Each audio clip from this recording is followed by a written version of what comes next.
दुलाराय रंजालि बैसागु आफादनिनो नेहाथारि बिथांनि नरजित नार्जारि बिथांनिफ्राय जों फंनैसो मिथिनो नाजागोन। बे समाव बिथांनि मा बिथांनिफ्राय फंनैसो बाथ्रा मिथिनो लागोन जा दिनैनि हाबाफारि बे हाबाफारिनि सायाव नोंथांनिफ्राय मिथिनो लागोन। खुलुमबाय डिजिटेल निउसनिसिम दा जोंहा साननैनि हाबाफारि दङमोन नैबे देग्लायनि बोसोराव दुलाराय उदालगुरि रंजालि बैसागु आफादा देग्लाय 32थि बोसोर जाबाय।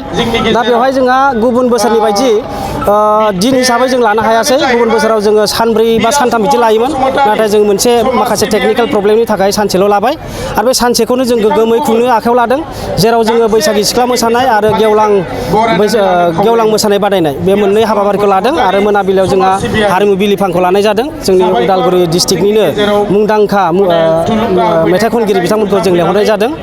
दा जोङो बैसागि सिख्लाखौ सेथि बान्थाखौ जोङो 25,000 होनाय जादों आरो नैथि बान्थाखौ जोङो 20,000 होनाय जादों आरो थामथि बान्थाखौ जोङो 15,000 होनाय जादों आरो बेजों लोगोसे जोङो टप 10 जाय थांगोन बिथांमोना टप 10 जायहा बासिजागोन बिथांमोननोबो जोङो कनसोलेसन प्राइजखौ होनाय जादों। सासेयाव जों 2,000 जों होनायखौ आखायाव लादों आरो बेनि अनगायै मा हाबाफारि मोसानाय बादायलायनायनि अनगायै मा हाबाफारि? जोङो फुंखिनियाव माखासे हाबाफारि लादों। बेयो जाबाय गेलेमु बादायनाय।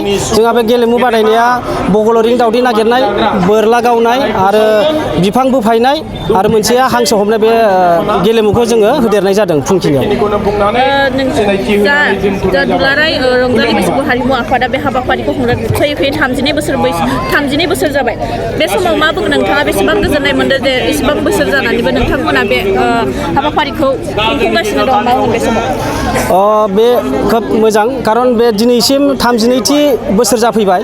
दिनै बेवहाय नारा नाथा फैयै 32थि बोसोर जाबाय। बियो जों कमिटिनिल' नङा, बे सारा जोंनि बे उदालगुरि डिस्ट्रिक्टनि रायजो राजा अनसायनायनि थाखाय जों दिनै 32थि बोसोर जोरफैबाय आरो आसा खालामदों साफ्रोमबो रायजोफ्रा जोंखौ हेफाजाब होबाय थायोब्ला जों 32थिनि गोजौआव 100 बोसोरनि सिगां जों खुंनो हागोनखौ जों आसा खालामदों। फैबाय थानाय समाव माबायदि आरो बेबायदि हाबाफारिया बेसेबां? फैबाय थानाय बोसोराव जों सानदों सारा आसामखौनो दाबो जों खबर हरदों। दा थांनाय हराव गोबां बारहुंखाजों आरो अखाजों बिथांमोना ट्रेन गाखोनो हायाखै, खायसे फैनो थाखाय हायाखै। बिनि थाखायनो जोङो माखासे मोसाखावरि बिथांमोनखौ मोननो हायासै। आसा खालामदों फैगोन बोसोरफ्राव बिथांमोन खबर हरखानायफ्रा फैनो नागिरनायफ्रा जुदि खालमासि फैगोन बोसोराव फैगोनखौ जों आसा खालामो। साबायखर थाबाय नोंथांनिसिम।